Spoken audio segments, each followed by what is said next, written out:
कुछ काम न करने से तो काम करना बेहतर है। जो ज्यादा सोचता है वह ज्यादा फंसता है। इसलिए कम सोचो और हर वक्त अपने काम में व्यस्त रहो, तभी आप वर्तमान में जी पाओगे और सफलता आपको आसानी से प्राप्त हो जाएगी। जिंदगी आसान है, सिर्फ अपना नजरिया आसान बनाओ। इसके पीछे का रहस्य हम आज के इस वीडियो में कहानियों के माध्यम से जानेंगे, तो बिना देर किए चलिए उन कहानियों की शुरुआत करते हैं। पहली कहानी बहुत पहले की बात है।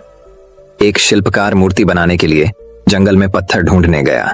वहां उसको एक बहुत ही अच्छा पत्थर मिल गया, जिसको देखकर वह बहुत खुश हुआ और कहा, यह मूर्ति बनाने के लिए बहुत ही सही है। जब वह आ रहा था तो उसको एक और पत्थर मिला। उसने उस पत्थर को भी अपने साथ ले लिया। घर जाकर उसने पत्थर को उठाकर अपने औजारों से उस पर कारीगरी करनी शुरू कर दिया। औजारों की चोट जब पत्थर पर हुई तो वह पत्थर बोलने लगा कि मुझको छोड़ दो, इससे मुझे बहुत दर्द हो रहा है। अगर तुम मुझ पर चोट करोगे तो मैं बिखर कर अलग हो जाऊंगा। तुम किसी और पत्थर पर मूर्ति बना लो। पत्थर की बात सुनकर शिल्पकार को दया आ गई। उसने पत्थर को छोड़ दिया और दूसरे पत्थर को लेकर मूर्ति बनाने लगा। वह पत्थर कुछ नहीं बोला। कुछ समय में शिल्पकार ने उस पत्थर से बहुत अच्छी भगवान की मूर्ति बना दी। गांव के लोग मूर्ति बनने के बाद उसको लेने आए। उन्हें सोचा कि हमें नारियल फोड़ने के लिए एक और पत्थर की जरूरत होगी। उन्होंने वहां रखे पहले पत्थर को भी अपने साथ ले लिया। मूर्ति को ले जाकर उन्होंने मंदिर में सजा दिया और उसके सामने उसी पत्थर को रख दिया। अब जब भी कोई व्यक्ति मंदिर में दर्शन करने आता तो मूर्ति को फूलों से पूजा करता, दूध से स्नान कराता और उस पत्थर पर नारियल फोड़ता था। जब लोग उस पत्थर पर नारियल फोड़ते तो बहुत परेशान होता, उसको दर्द होता और वह चिल्लाता, लेकिन कोई उसकी सुनने वाला नहीं था। उस पत्थर ने मूर्ति बने पत्थर से बात करी और कहा कि तुम तो बड़े मजे से हो, लोग तो तुम्हारी पूजा करते हैं, तुमको दूध से स्नान कराते हैं और लड्डुओं का प्रसाद चढ़ाते हैं, लेकिन मेरी तो किस्मत ही खराब है, मुझ पर लोग नारियल फोड़ कर जाते हैं।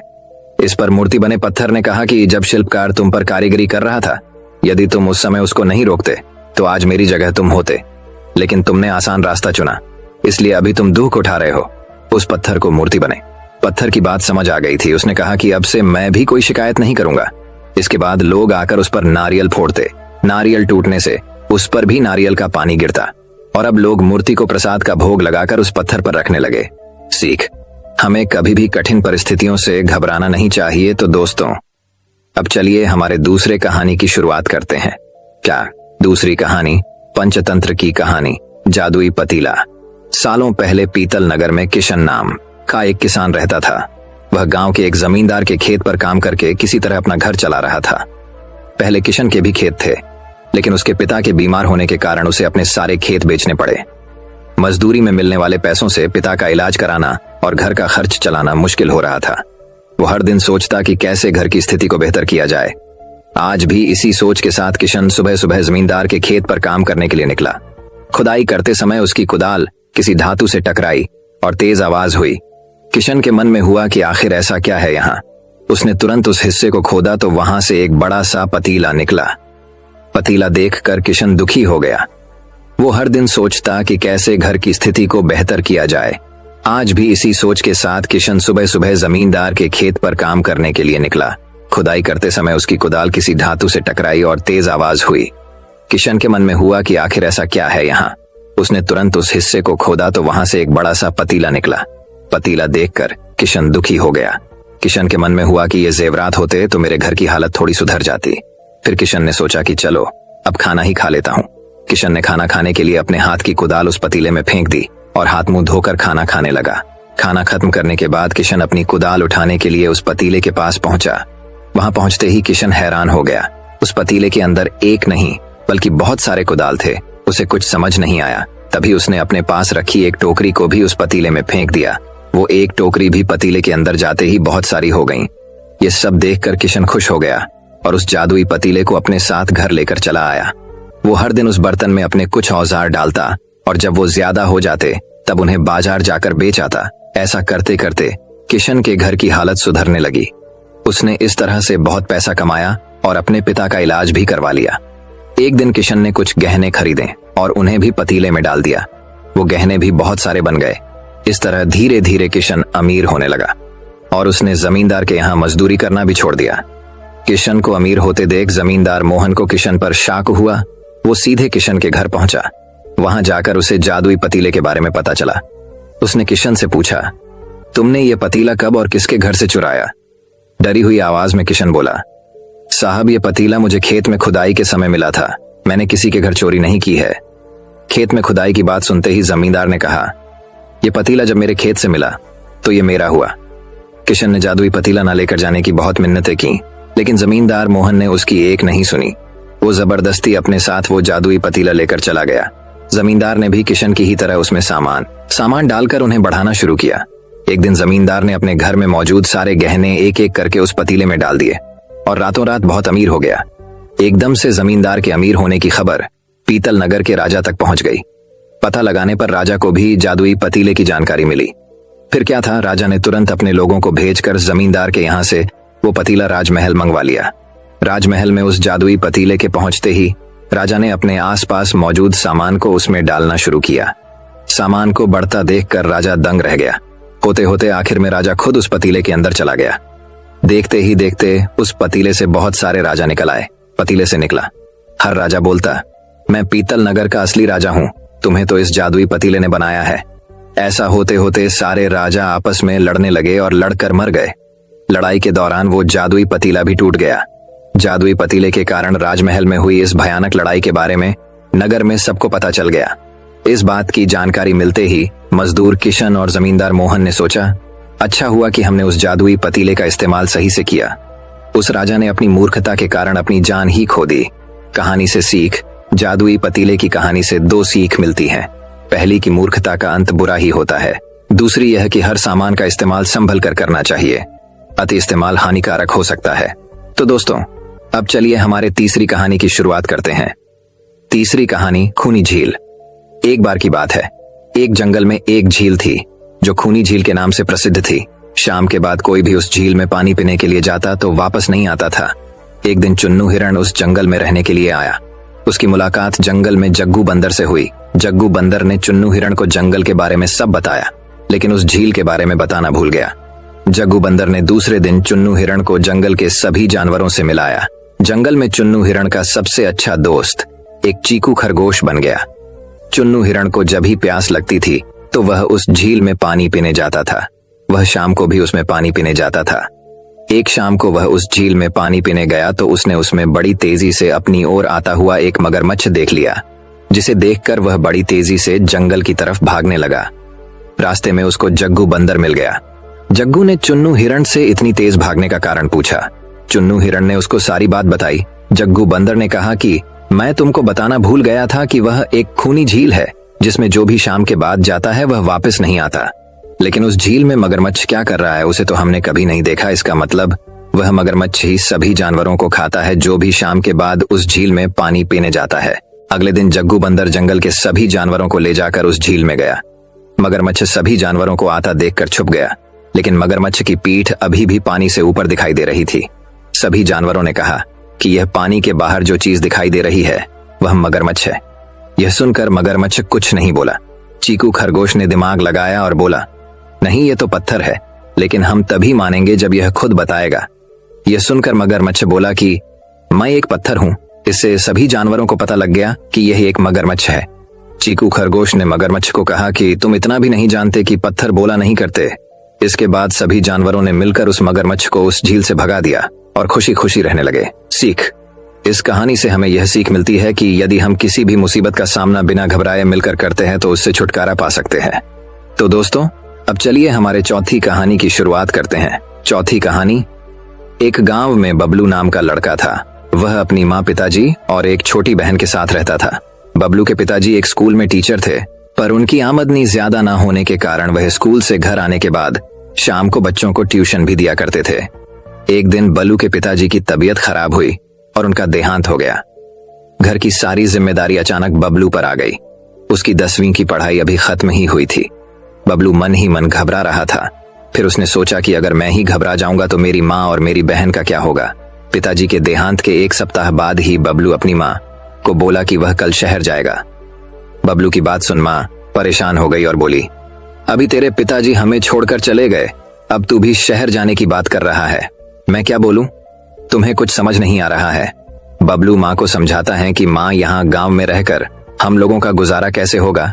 मैं यहाँ क्या करूंगा? अगर मुझे आप शहर जाने की इजाजत दोगी तो मैं वहां कोई नौकरी कर लूंगा। मैं नौकरी मिलते ही आपको और छोटी को भी अपने पास शहर ले जाऊंगा। माँ चुप होकर बबलू की बातें सुनने लगी। उसके बाद बोली, बेटा तुम्हें जाना है तो तुम जाओ, पर मैं गांव छोड़कर कहीं नहीं जाऊंगी। यहाँ इस घर में तुम्हारे पिताजी की यादें हैं, मैं उन्हें छोड़कर कहीं नहीं जाऊंगी। ये बोलकर माँ रोने लगी। बबलू भी माँ के साथ भावुक हो गया। फिर उसने जैसे तैसे अपने आप को संभाला और माँ को समझाने लगा, माँ आप उदास मत हो, मैं आपकी मर्जी के बिना कहीं भी नहीं ले जाऊंगा। आप मुझे जाने की इजाजत खुशी खुशी देना, क्योंकि छोटी को खूब पढ़ाना भी है। पिताजी का सपना मैं नहीं पूरा कर पाया, पर छोटी को डॉक्टर बनाना है। पिताजी का सपना पूरा करना अब मेरी जिम्मेदारी है। अगली सुबह माँ खुद बबलू को जगाते हुए बोली, उठ बेटा उठ जा, क्या तुम्हें शहर नहीं जाना? जल्दी से उठा जा, सारी बसें चली जाएगी। ये सुनते ही बबलू झट से अपनी बिस्तर से उठ खड़ा हो जाता है और तैयार होकर माँ और अपनी छोटी बहन को प्यार कर घर से बस के लिए रवाना हो जाता है। शहर आते ही वह नौकरी तलाश करने लगता है। वह मन ही मन सोचता है, जो भी नौकरी मिल जाए मैं कर लूंगा। उसे उसी शाम एक होटल में वेटर की नौकरी मिल जाती है। बबलू बहुत खुश होता है। उसका रहना खाना सब कुछ उसी होटल में था, मगर उसकी पगार कम थी। फिर भी बबलू खुश हो जाता है और वह उसी वक्त से होटल में काम करने लगता है। वह स्वभाव का दयालु और दिल का साफ था। होटल का मैनेजर और होटल के स्टाफ भी बबलू के इस स्वभाव से काफी खुश रहते थे। उसके इस स्वभाव के कारण होटल में आए ग्राहक बबल के इस व्यवहार से खुश होकर टिप भी अच्छी दिया करते थे। बबलू अपनी नौकरी से बहुत खुश था। उसे रोज का करीब ढाधों से भी ज्यादा टिप मिल जाया करता था। वह अपनी जरूरत भर पैसे रख सारे पैसे गांव अपनी माँ के पास भेज दिया करता था। उसकी माँ और बहन भी बबलू के भेजे पैसे से गांव में खुश थे और उसकी बहन अपनी पढ़ाई मन लगाकर कर रही थी। एक दिन की बात है, होटल के मैनेजर ने सारे स्टाफ को एक जगह बुलाकर बोल दिया कि कल से ये होटल बंद हो रहा है, अब नहीं खुलेगा। आज रात तुम लोग यहाँ रुक सकते हो, पर सुबह होते ही सभी लोग होटल खाली कर चले जाना। बबलू के साथ सभी स्टाफ ने पूछा कि होटल बंद क्यों कर रहे हैं, हमारा क्या होगा, हम कहां जाएंगे? मैनेजर नजरें झुकाकर बोला कि मालिक इस जगह पर अब पिज्जा हट खोल रहे हैं और उन्हें पढ़े लिखे और जो कंप्यूटर जानते हैं ऐसे स्टाफ चाहिए। सब लोग चुप हो गए और अपने अपने कमरे में चले गए। रात भर कोई भी स्टाफ नहीं सोया। सुबह होते ही सब होटल छोड़कर जब जा रहे थे तो मैनेजर ने सबको रोकने के लिए बोला। उसके बाद मैनेजर ने बोला, उदास मत हो, मेरी भी नौकरी चली गई है, मुझे तो इस उम्र में कहीं नौकरी भी नहीं मिलेगा। मैंने सारी उम्र इस होटल में गुजार दी, मेरा तो कोई अपना भी नहीं जिसके पास मैं जाऊं। यही सब सोचकर कल रात मैं होटल के मालिक के पास गया तो मुझे कुछ पैसे दिए हैं। इस पैसे पर अकेला मेरा हक नहीं हो सकता, इसलिए इसे हम आपस में बांट लेते हैं। ये सुनकर सभी के चेहरे पर थोड़ी खुशी आई, पर सब उदास मन से वहां से चले गए। मगर बबलू होटल के बाहर ही खड़ा था। वह सोच रहा था कि घर पर मैं जाकर माँ को क्या बोलूंगा। मैं घर नहीं जा सकता, मुझे आज ही नई नौकरी ढूंढनी होगी। बबलू को परेशान देखकर होटल का मैनेजर उसे अपने साथ घर चलने को बोलता है, मगर बब्बल मैनेजर के साथ चलने से इनकार कर उसे आज ही नौकरी ढूंढनी होगी ऐसा बोलता है। मैनेजर ने बबलू को समझाया, ठीक है नौकरी ढूंढ लेना, पर इतनी सुबह कहां जाओगे, मेरे साथ चलो, थोड़ी दूरी पर ही मेरा घर है, वहां अपना सामान रख, नौकरी ढूंढने चले जाना। बबलू ने बोला ठीक है और मैनेजर के घर चला गया। वहां पहुंचकर मैनेजर अपने रसोई में चाय और पकोड़े बनाने को गया। बबलू ने मैनेजर को बैठने को बोला, मैं बनाता हूं चाय और आपको पकोड़े बनाकर खिलाता हूं, मुझे यही बनाने आता है। मैनेजर भी बबलू की बातें सुनकर हंस पड़ा। बबलू ने वाकई में चाय और पकोड़े बहुत ही स्वादिष्ट बनाया। मैनेजर ने बहुत तारीफ की। उसके बाद उसने बबलू को एक सलाह दी, क्यों ना वह चाय और पकोड़े का अपना ही दुकान खोल लें, इतना स्वादिष्ट बनाते हो, सच में बहुत चलेगा। मैनेजर की बात सुनकर बबलू को यह ठीक नहीं लग रहा था कि वह एक चाय की दुकान खोले। मैनेजर ने बबलू को बोला कि चाय बेचने में क्या बुराई है, हमारे जो प्रधानमंत्री हैं वह भी एक चाय बेचने वाला ही है, हालांकि आज तक किसी ने उन्हें चाय बेचते नहीं देखा। ये बोल वह मैनेजर मुस्कुराने लगा। मैनेजर ने फिर बबलू को बोला कि चलो तुम अकेले नहीं करोगे तो हम पार्टनर बनकर करते हैं, तुम्हें जो पगार मिलती थी वही मिलेगी, तुम बनाना और मैं बेचूंगा। ये बात सुनते ही बबलू ने बोला, नहीं मैं बना भी लूंगा और बेच भी लूंगा, आप सिर्फ पैसे का हिसाब ग्राहक से करना। दोनों चाय और पकौड़े खाकर घर से बाजार में दुकान की तलाश। मैं गए उन्हें एक दुकान भी मिल जाती है जिसका किराया वो दोनों आराम से दे पाए। मैनेजर ने बबलू को बोला, तुम मेरे साथ मेरे ही घर में रुक जाना और तुम्हें अगर रुकने में कोई तकलीफ हो तो जो मर्जी साथ में रहने का किराया भी दे देना। ये बोलकर मैनेजर हंसने लगा। बबलू ने फिर कुछ नहीं बोला और मैनेजर के साथ उसके घर में ही रहने लगा। अगले दिन से ही दोनों ने अपनी चाय और पकोड़े की दुकान खोल ली। सचमुच इनकी दुकान चल पड़ी। रोज 3 से 4 हजार तक के चाय और पकौड़े बेचने लगे। धीरे धीरे उन्होंने अपनी दुकान और बड़ी कर ली और जो भी स्टाफ होटल के उनके जानने वाले थे, बबलू ने उन्हें भी अपनी ही दुकान में काम करने के लिए बुला लिया। सब खुश थे क्योंकि सभी को फिर से एक साथ काम करने का मौका मिला। इस कहानी से हमें यह शिक्षा मिलती है कि कभी भी कितनी भी परेशानी में आप हो, हिम्मत मत हारो और अपने जानने वाले को परेशानी में कभी भी अकेला मत छोड़ो। सबके पास एक ना एक हुनर ऐसा होता है जो किसी और के पास नहीं होता। बस हमें अपनी और आपने जानने वालों की उस हुनर को पहचान उन्हें बताना होता है। उसके बाद उसे आगे बढ़ने से कोई नहीं रोक सकता। तो दोस्तों, अब चलिए हमारे 5वीं कहानी की शुरुआत करते हैं। 5वीं कहानी। वही अब एक और कहानी की शुरुआत कुछ इस प्रकार होती है। सिद्धि मांत्रा के ज्ञान से राजा हमेशा खुश रहते थे। राजा ने तभी सिद्धि मांत्रा को अपने राज्य में बहुत सी सुख सुविधाएं प्रदान की थीं। सिद्धि मांत्रा का विवाह एक बहुत ही सुंदर कन्या से हुआ था और कुछ ही वर्ष के बाद उसे एक बहुत प्यारा बेटा हुआ जिसका नाम उसने मानिक रखा था। मानिक धीरे धीरे बड़ा हुआ तो उसमें बेहद बुद्धि और ज्ञान अपने पिता के जैसा ही प्राप्त कर रखा था। वह अपने माँ और पिताजी के साथ साथ उस राज्य के राजा का भी बेहद ही प्रिय था। उस राज्य में उसे अपने पिता के जैसा ही सम्मान मिलता था। इतना प्यार और सम्मान इतने कम उम्र पर ही उसने प्राप्त कर लिया था। पर मानिक में एक बुराई भी थी। वह किशोर अवस्था से ही जुआ खेलने लगा। वह सदा ऊंची बोली लगाता और अक्सर ही हार जाता। उसने अपने माता पिता की संपत्ति धीरे धीरे जुए में लुटा दी। गांव के लोगों से उधार ले लेकर भी उसने जुआ की भेंट चढ़ा दिए। सिद्धि मांत्रा ने बहुत प्रयत्न किया कि उसका बेटा बुरी आदतें छोड़ दे, लेकिन उसके सारे प्रयास बेकार गए। जब मानिक से लोग उधार चुकाने के लिए बोलने लगे तो उसने अपने पिता से विनती की वह उसके लिए कुछ करें, क्योंकि उनके पास तो अनेकों सिद्धवियां हैं। पुत्र से मिले दुख से सिद्धि मांत्रा बहुत दुखी थे, पर अपने पुत्र को इस तरह कष्ट में वह नहीं देख पा रहे थे। सिद्धि मांत्रा अपने गांव के साथ साथ पड़ोस के गांव में भी पूजा पाठ करवाने जाना शुरू कर दिया। सिद्धि मांत्रा एक दिन सोच रहे थे, इतना धन इकट्ठा तो मैं इस जन्म में नहीं कर सकता, इतना उधार उनके पुत्र ने सबसे लिया हुआ है। यहीं विचार करते करते एक रात सिद्धि मांत्रा की आंख लग गई। आंख लगते ही वह सपना देखने लगे कि पूर्व दिशा में एक ज्वालामुखी पर्वत है। पर्वत की गहराई में खजाना छिपा हुआ है। इस खजाने की निगरानी एक सौंप जिसका नाम नागा बेसुकी के जिम्मे है। यदि तुम वहां और नागा बेसुकी से विनती करो तो वह जरूर तुम्हारी मदद करेगा। सुबह होते ही सिद्धि मांत्रा ने जो रात को सपना देखा था उस सपने के बारे में अपनी पत्नी को बताया। उसकी पत्नी ने उसे सलाह दी, जाके देखने में क्या हर्ज है, चलो मैं भी आपके साथ चलती हूँ। आखिर जो हमारी दशा है उसमें दोष तो मेरा भी है। हमने बचपन में अपने बेटे को इतना लाड प्यार दिया कि आज वह ऐसा हो गया है। हमने अपने बेटे को ज्ञान की सारी बातें बताई, मगर हमने सामाजिक शिक्षा नहीं दी, जिसके कारण आज वह ऐसा है। उन दोनों ने आपस में विचार कर घर से निकल गए। ये कोई सुखद यात्रा नहीं थी। रास्ते में उसे अनेक कठिनाइयों का सामना करना पड़ा। घने जंगल, कटीले पथरीले रास्ते, झरने, जंगली जानवर, लेकिन अंततः वह राह की सारी मुश्किलों से जूझते हुए आखिरकार वह पहुंच गए अपनी मंजिल तक। मुहाने पर जाकर सिद्धि मांत्रा साथ लाई हुई पूजा की घंटी बजाने हुए मंत्र पढ़ना आरंभ कर दिया। कुछ ही समय के बाद नागा बेसुकी प्रकट हुआ। सिद्धि मांत्रा और उनकी पत्नी दोनों ने अपने हाथ जोड़कर नागा बेसुकी को अपना परिचय देते हुए अपनी सारी परेशानी बताई। नागा बेसुकी चुप होकर उन दोनों की सार बातें सुनता रहा। नागा बेसुकी जानता था कि सिद्धि मांत्रा ईश्वर का बहुत बड़ा भक्त है और यह भी कि वह कष्ट में है। उसने अपने शरीर को इस तरह झटका कि ढेरों मुक्ता, माणिक, जवाहरा उसके शल्कों में से गिर पड़े। सिद्धि मांत्रा, इनमें से अपने जरूरत के मुताबिक तुम ले जाओ।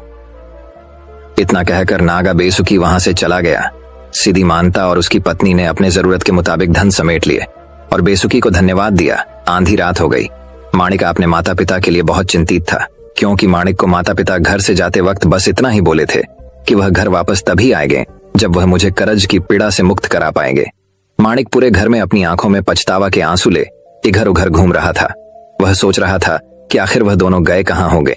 सुबह जब माता पिता ने उसे जाते वक्त कर्ज के पैसे के बारे में बोल रहे थे तो वह सोचा कि राजा के पास गए होंगे या फिर किसी दूसरे गांव में पूजा पाठ करवा रहे होंगे। मगर पूरा दिन और आंधी रात हो गई तो माणिक का दिल बैठा जा रहा था। तभी दरवाजे पर दस्तक हुआ। माणिक दौड़ता हुआ दरवाजे पर गया और दरवाजा खोला। खोलते ही माता पिता को सामने देख वह बहुत खुश हुआ, पर वह अपने माँ के गले लगकर रोने लगा।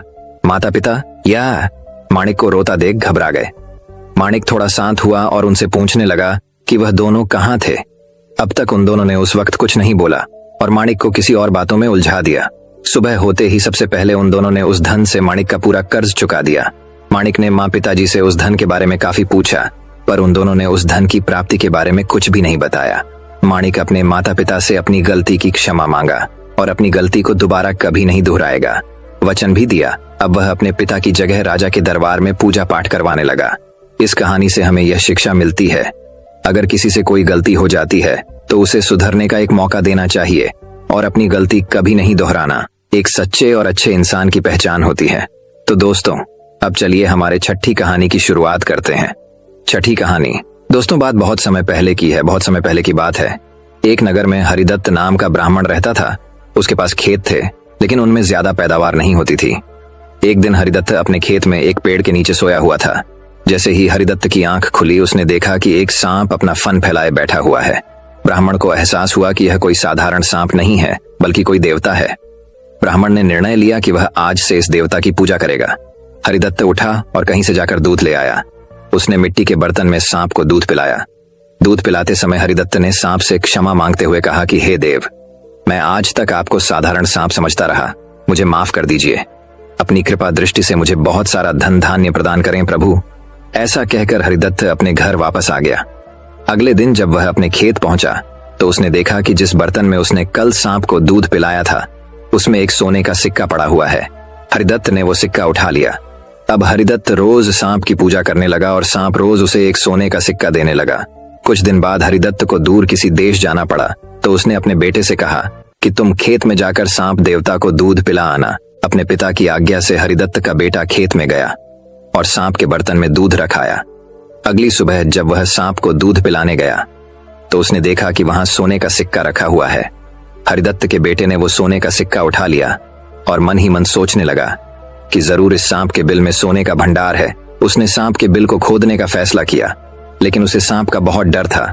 हरिदत्त के बेटे ने योजना बनाई कि जैसे ही सांप दूध पीने आएगा तो वह उसके सिर पर लाठी से वार करेगा, जिससे सांप मर जाएगा।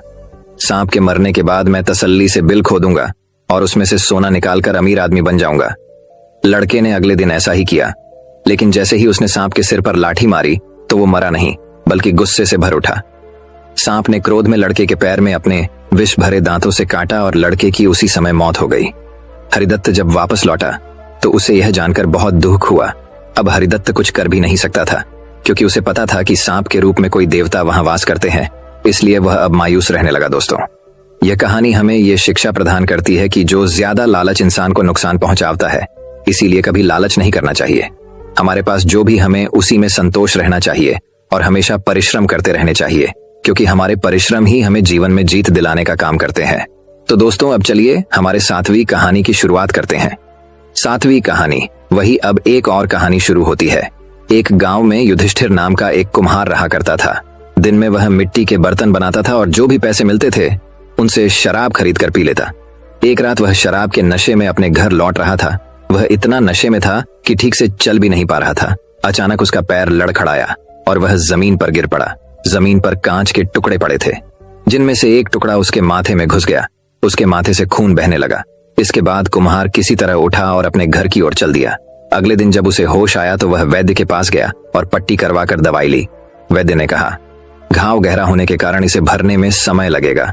पूरा भर जाने के बाद भी इस घाव का निशान नहीं जाएगा। इसके बाद कई दिन बीत गए। अचानक उसके गांव में सूखा पड़ गया। सभी लोग गांव छोड़कर जाने लगे। कुम्हार ने भी गांव छोड़कर जाने का फैसला किया और दूसरे देश की तरफ निकल गया। नए देश में जाकर वह राजा के दरबार में नौकरी मांगने गया। वहां राजा ने उसके माथे पर चोट का निशान देखा और सोचा, ये जरूर कोई पराक्रमी योद्धा होगा और दुश्मन से लड़ते समय इसके माथे पर चोट लगी होगी। ये सोचकर राजा ने उसे अपने दरबार में एक खास जगह दे दी और उस पर विशेष ध्यान देने लगे। ये देखकर राजा के दरबार में मौजूद राजकुमार, सेनापति और अन्य मंत्री उससे जलने लगे। ऐसा कई दिनों तक चलता रहा। एक दिन शत्रुओं ने राजा के महल पर हमला कर दिया। राजा ने अपनी पूरी सेना को युद्ध के लिए तैयार किया। उसने युधिष्ठिर से भी युद्ध में जाने के लिए कहा। युधिष्ठिर जब युद्ध भूमि की तरफ जा रहा था तो राजा ने उससे पूछा कि उसके माथे पर यह चोट किस युद्ध में लगी। इस पर कुम्हार ने सोचा कि अब वह राजा का भरोसा जीत चुका है और अब अगर वह राजा को सच बता देगा तो कोई समस्या नहीं होगी। यह सोचकर उसने राजा ने कहा, राजन, मैं कोई योद्धा नहीं हूं, मैं तो एक साधारण सा कुम्हार हूं। ये चोट मुझे किसी युद्ध में नहीं बल्कि शराब पीकर गिरने के कारण लगी थी। कुम्हार की यह बात सुनकर राजा को बहुत गुस्सा आया। उसने कहा, तुमने मेरा विश्वास तोड़ा है और मुझे छलकर दरबार में इतना ऊंचा पद पाया है, निकल जाओ मेरे राज्य से। कुम्हार ने राजा से बहुत मिन्नतें की। उसने कहा कि अगर उसे मौका मिले तो वह युद्ध में राजा के लिए प्राण भी दे सकता है। राजा ने कहा, तुम चाहे जितने भी वीर और पराक्रमी हो, लेकिन तुम शूरवीरों के कुल से नहीं हो। तुम्हारी हालत शेरों के बीच रहने वाले उस गीदड़ की तरह है जो हाथी से लड़ने की जगह उससे दूर भागने की बात करता है। मैं तुम्हें जाने दे रहा हूं, लेकिन अगर राजकुमारों को तुम्हारा राज पता चल गया तो वो तुम्हें मार डालेंगे। इसलिए कहता हूं कि अपनी जान बचाओ और भाग जाओ। कुम्हार ने राजा की बात मानी और तुरंत उस राज्य को छोड़कर चला गया। इस कहानी से यह सीख मिलती है कि इंसान की असलियत ज्यादा दिन तक छुप नहीं सकती। एक ना एक दिन राज खुल ही जाता है। तो दोस्तों, अब चलिए हमारे 8वीं कहानी की शुरुआत करते हैं। 8वीं कहानी दोस्तों, वही अब 8वीं, और कहानी की शुरुआत कुछ इस प्रकार होती है। एक गांव में एक ब्राह्मण रहता था। वह सुबह उठता, नहाता, पूजा करता, खाना खाता और फिर सो जाता था। उसके पास किसी भी चीज की कमी नहीं थी। एक बड़ा खेत, खाना पकाकर देने वाली एक सुंदर सी पत्नी और 2 बच्चों का अच्छा परिवार था। सब कुछ होने के बाद भी ब्राह्मण के घर वाले एक बात से बहुत परेशान थे। वो बात यह थी कि ब्राह्मण बहुत आलसी था। वो कोई भी काम खुद नहीं करता था और दिन भर सोता रहता था। एक दिन बच्चों का शोर सुनकर ब्राह्मण जाग गया और उसने देखा कि उसके दरवाजे पर एक साधु महाराज आए हैं। ब्राह्मण और उसकी पत्नी ने साधु महाराज का स्वागत किया और उन्हें भोजन कराया। भोजन के बाद ब्राह्मण ने साधु की खूब सेवा की। साधु महाराज उनकी सेवा से बहुत प्रसन्न हुए और उन्हें वरदान मांगने को कहा। ब्राह्मण ने वरदान मांगा कि मुझे कोई भी काम न करना पड़े और मेरी जगह कोई और मेरा काम कर दे। तब साधु उसे वरदान में एक जिन्न देते हैं और साथ में यह भी कहते हैं कि जिन्न को हमेशा व्यस्त रखना। अगर उसे काम नहीं दिया तो वो तुम्हें खा जाएगा। वरदान पाकर ब्राह्मण मन ही मन बहुत खुश हुआ और साधु को आदर के साथ विदा किया। साधु के जाते ही वहां एक जिन्न प्रकट हुआ। पहले तो ब्राह्मण उसे देखकर डर जाता है, लेकिन जैसे ही वो ब्राह्मण से काम मांगता है तब ब्राह्मण का डर दूर हो जाता है और वो उसे पहला काम खेत जोतने का देता है। जिन्न वहां से गायब हो जाता है और ब्राह्मण की खुशी का ठिकाना नहीं रहता। कुछ ही देर में जिन्न फिर आ जाता है और बोलता है कि खेत जोत दिया, दूसरा काम दीजिए। ब्राह्मण सोचता है कि इतना बड़ा खेत इसने इतनी जल्दी कैसे जोत दिया। ब्राह्मण इतना सोच ही रहा था कि जिन्न बोलता है कि जल्दी मुझे काम बताओ, नहीं तो मैं आपको खा जाऊंगा। ब्राह्मण डर जाता है और बोलता है कि जाकर खेतों में सिंचाई करो। जिन्न फिर वहां से गायब हो जाता है और थोड़ी ही देर में फिर आ जाता है। जिन्न आकर बोलता है कि खेतों की सिंचाई हो गई, अब अगला काम बताइए। ब्राह्मण एक एक कर सभी काम बताता जाता है और जिन्न उसे चुटकियों में पूरा कर देता है। ब्राह्मण की पत्नी यह सब देख रही थी और अपने पति के आलसीपन पर चिंता करने लगी। शाम होने के पहले ही जिन्न सभी काम कर देता था। सब काम करने के बाद जिन्न ब्राह्मण के पास आ जाता और बोलता कि अगला काम बताइए, नहीं तो मैं आपको खा जाऊंगा। अब ब्राह्मण के पास कोई भी काम नहीं बचा जो उसे करने के लिए कह सके। उसे चिंता होने लगी और वह बहुत डर जाता है। जब ब्राह्मण की पत्नी अपने पति को डरा हुआ देखती है तो अपने पति को इस संकट से निकालने के बारे में सोचने लगती है। वह ब्राह्मण से बोलती है कि स्वामी, अगर आप मुझे वचन देंगे कि आप कभी आलस नहीं करेंगे और अपने सभी काम खुद करेंगे तो मैं इस जिन्न को काम दे सकती हूँ। इस पर ब्राह्मण सोचता है कि पता नहीं यह क्या काम देगी। अपनी जान बचाने के लिए ब्राह्मण अपनी पत्नी को वचन दे देता है। इसके बाद ब्राह्मण की पत्नी जिन्न से बोलती है कि हमारे यहाँ एक कुत्ता है, तुम जाकर उसकी पूंछ पूरी सीधी कर दो। याद रखना, उसकी पूंछ एकदम सीधी होनी चाहिए। जिन्न बोलता है कि अभी यह काम कर देता हूँ। यह बोलकर वह वहां से चला जाता है। लाख कोशिश के बाद भी वह कुत्ते की पूंछ सीधी नहीं कर पाता और हार मान लेता है। हार कर जिन्न ब्राह्मण के यहाँ से चला जाता है। उस दिन के बाद से ब्राह्मण को अपनी गलती का एहसास होता है, जिस वजह से वह अपने आलस को छोड़कर सभी काम करने लगता है और उसका परिवार खुशी खुशी रहने लगता है। दोस्तों, ये कहानी हमें ये शिक्षा प्रदान करती है कि हमें कभी आलस नहीं करना चाहिए। आलस करने से हम मुसीबत में फंस सकते हैं। इसीलिए हमें आलस छोड़कर अपना काम खुद ही करना चाहिए। दोस्तों, मैं उम्मीद करता हूं कि यह कहानी सुनने से आपके जीवन में अच्छे बदलाव आए होंगे। आपको इस वीडियो से क्या सीखने मिला ये कमेंट करके जरूर बताएं और अपने परिवार, दोस्तों या आपके करीबी इंसान के साथ ये कहानी शेयर करके उन्हें भी इस ज्ञान से परिचित करवाएं। बाकी अगर आपको यह वीडियो दिल से अच्छी लगी हो तभी इस वीडियो को लाइक कर देना और आपने अब तक इस चैनल को सब्सक्राइब न किया हो तो चैनल को सब्सक्राइब भी जरूर कर देना। आपका हर दिन शुभ हो और खुशियों से आपका जीवन भरा रहे। धन्यवाद। नमो बुद्धाय।